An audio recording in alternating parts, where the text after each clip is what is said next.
Hey everybody, Bill here, Pleasure Bound Leather.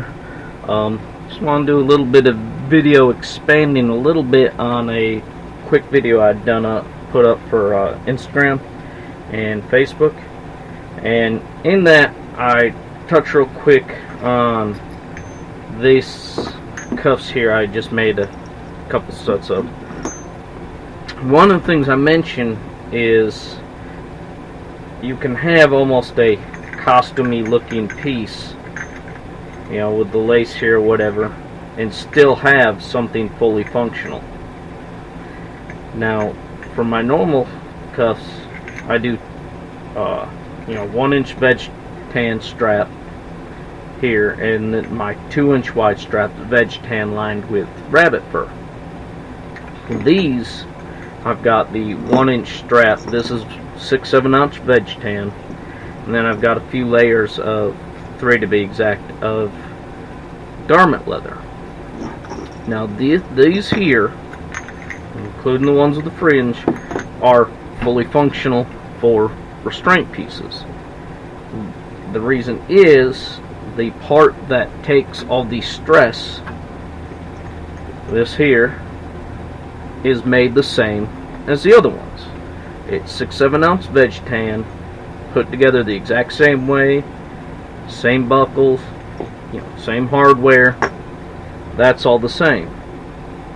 When you're talking restraint here, of course, other opinions may vary. I think a couple of the most important issues are this being sufficient, why veg tan or Latigo's preferred choice.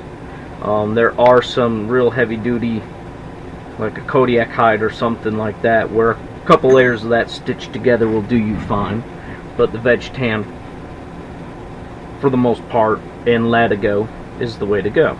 I prefer veg tan over Latigo primarily because I like to get mine natural and then dye it. So when I get a piece of leather, just grab a random scrap out of here or whatever.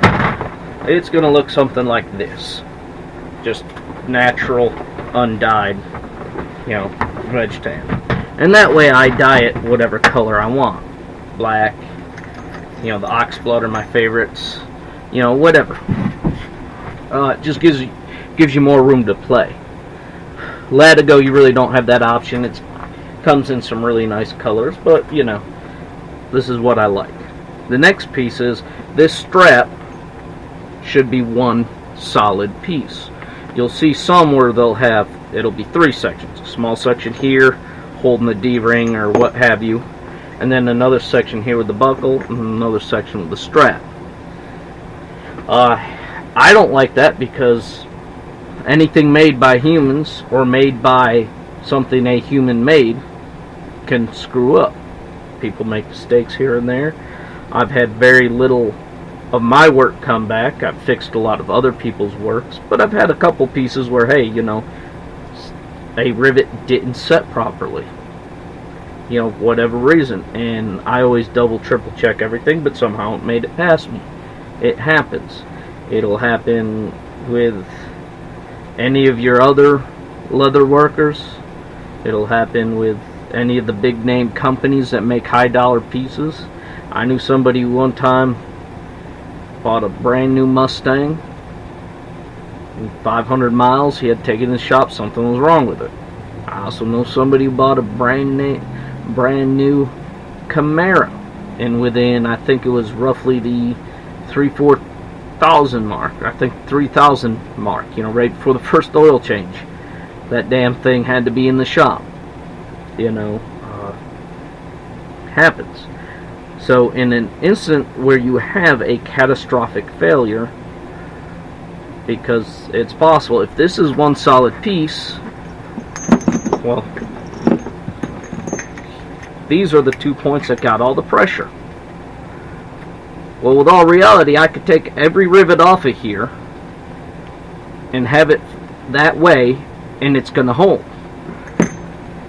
So you don't have things coming together. The other thing, as long as you've got good hardware. You know, your standard D-rings, I use them for years, nothing wrong with them as long as they're welded together. They work. I just like these better. And as long as the buckle's not a cheap, chintzy buckle, you're fine. When it comes to this, there's a lot you can do here. This inner piece, you know, the main purpose of this is comfort. You know, a 1-inch strap will cut your circulation in a heartbeat, and that's not good. Even if you're playing really rough, it's only so long you can go with your circulation cut off before you start having real permanent problems. You know, a little bit of hand falling asleep, alright, yeah, that's fine. But when you're talking a 1-inch strap can cut off circulation to the point of there being real problems. So this, main purpose of that is to distribute the pressure on a wider area, and you get less issues with cutting off circulation.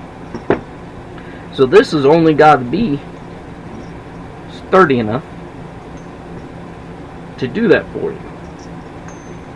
As long as it's stitched together good, you're fine as far as that goes. So you can do things like this to make a prettier piece and still have a functional piece. So, you know, as long as you're using good leather on that main piece, it's going to hold everything else pretty much hold it together. So if you're buying blind, and by that I mean you're buying online from a company you don't know, haven't really messed with their crap before or anything,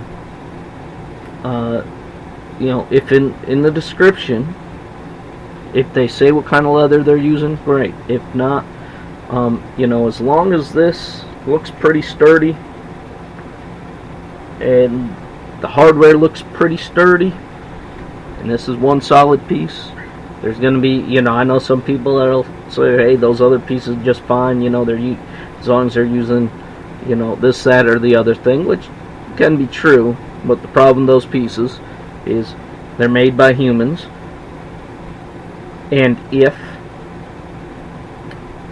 there's a catastrophic failure, that's coming completely loose, because it doesn't matter which one of the 3 sections has a catastrophic failure, it's just coming completely loose. These, as long as you're not doing anything, they're not meant for suspension, but as long as you're not doing anything too crazy, you'll be fine. If you got any questions or anything, let me know. If you want to buy part, you know, links to Estate account, whatnot. I just wanted to expand a little bit on that quick little video I did. Alright, you guys all take care of each other. And remember, life's beautiful, motherfuckers. Go out and live it.